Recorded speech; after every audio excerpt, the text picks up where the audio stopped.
almost 60 feet. And when it does drop, there are winners and losers. As the water becomes hot, there is little oxygen for the fish, so they flounder on the surface desperately trying to take gulps of air. But there is none to be had, so they die to become food for the scavengers. Yet around them, oxygen is everywhere.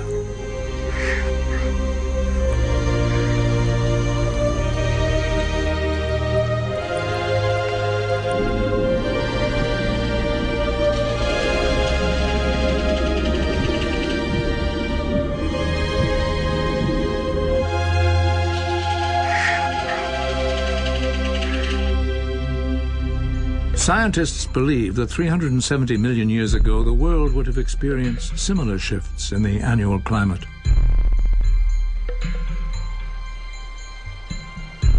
And yet again, the trees played their part.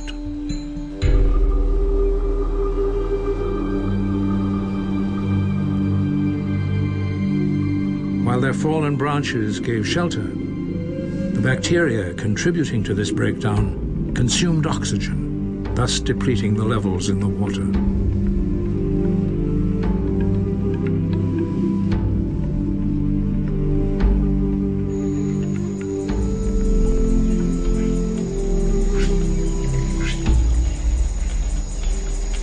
Today in the Amazon and elsewhere, there are fish that can handle this. The lungfish, relics from the past that are able to take oxygen as normal fish do from the water.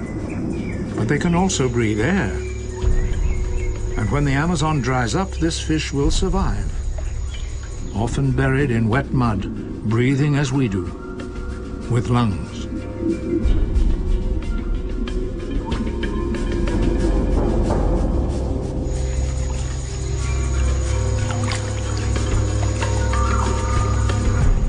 Recent research shows that lungfish are close relatives to our distant ancestors who lived in the shallows when the first forests took root on land. Dr. Per Alberg has studied Euthenopteron, and he believes that our distant ancestor had lungs like the lungfish of today. The lungfishes moved into a freshwater swamp environment at the same time as the earliest tetrapods, and right alongside them we find them together in the same strata. So when we look at modern day lungfishes and how their respiration works, what we're looking at is probably something that's closely convergent onto early tetrapods. Lungs evolved in all likelihood to help the animal to breathe when living in warm, tropical waters with a low oxygen content. This is the way science believes early fish developed lungs. First, the upper part of the esophagus, the airway, swelled and formed the precursor of a lung. Moving from the sea into the fresh water made this become larger. The inner surface was covered with capillary vessels to absorb more oxygen, which was essential for survival in those early lakes.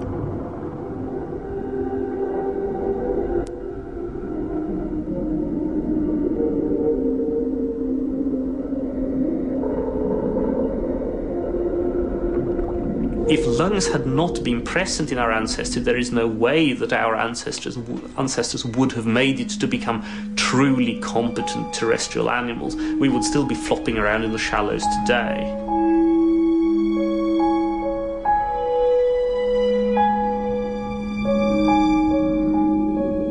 Modern fish are the descendants of those early lungfish.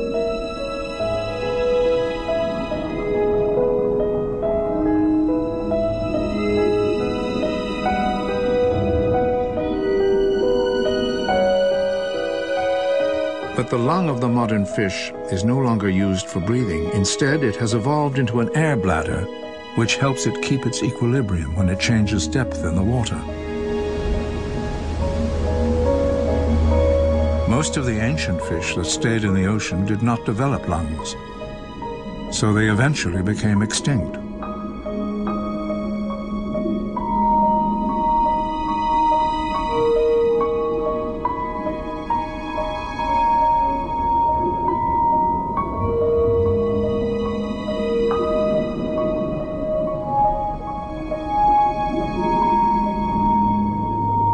But to step on land, you need to be able to walk as well as breathe.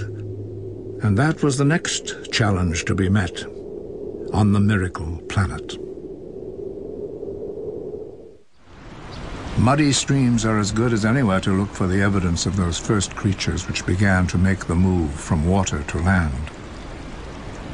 Dr. Jennifer Clack from Cambridge University in England made a remarkable find in East Greenland.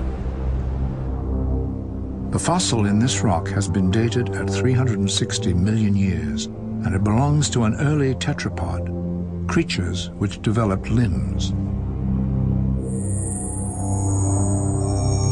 Even more remarkable, it clearly has fingers. It's the first record of any animal with a hand and fingers.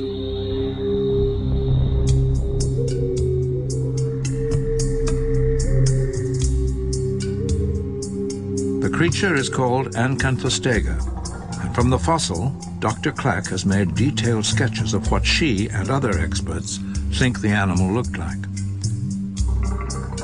The tail appears to be made up from fins, more characteristic of a fish than a reptile.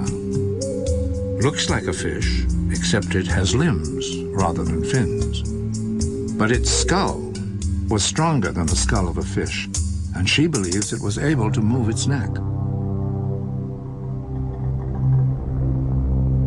It evolved from fish that made their way into the fresh water and could breathe air when they had to for survival. But where the earlier fish had fins, it developed limbs. It was a strange creature, about 1 meter or 3 feet long.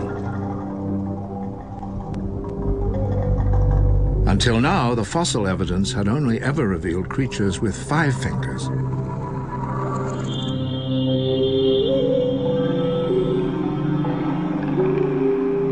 It had 8. That was extraordinary, because previous to that, it had always been assumed that 5 digits was the primitive number, and you couldn't have more than 5. So that really got us thinking about the origin of limbs, and it put a new spin on the whole story of where limbs came from and how they developed. Not much longer than here, but you've got that big sort of fleshy body around, full of muscles that move. To start with, she believed that the limbs had obviously evolved for it to walk on land. Detailed analysis of the skeleton ruled out that possibility. From the way that the limbs were joined to the body, they would not have been able to carry weight out of the water. Which is much longer than the ulna there. You don't find that anywhere.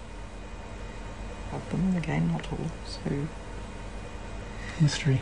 But they certainly go back in evolution to Eucenoptron and things like that, because they'd had them.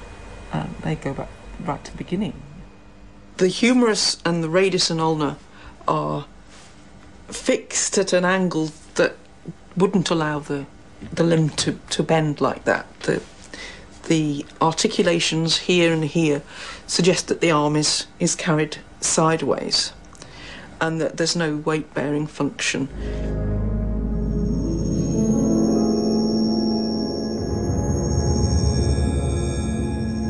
They performed detailed skeletal analysis and then made a computer model of the creature.